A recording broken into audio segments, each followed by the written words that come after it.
দেখো এখানে একটা কোশ্চেন দিয়েছে, বলছে an error of 2% is excess in made while measuring the side of a square, the percentage of error in the calculated area of the square. তার মানে স্কোয়ারের যদি সাইড 2% যদি বাড়িয়ে দেওয়া যায়, ভুল করে বাড়িয়ে দিয়ে ফেলে, সেক্ষেত্রে এরিয়ার স্কোয়ারের এরিয়ার মানে কত শতাংশ পরিবর্তন হবে সেইটাই এখানে বলতে চাইছে।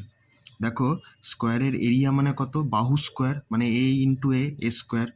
এক্ষেত্রে কি 2% করে বাড়ছে, 2a ইন্টু এ বাহুর স্কোয়ার মানে 2% করে বাড়লে টু এর সাকসেসিভ হবে, মানে 2 প্লাস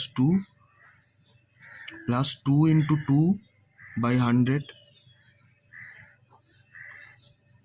তার মানে কত হচ্ছে 4.04% পরিবর্তন হচ্ছে এরিয়ার। তার মানে অপশান বি এটাই এর কারেক্ট অ্যান্সার হবে।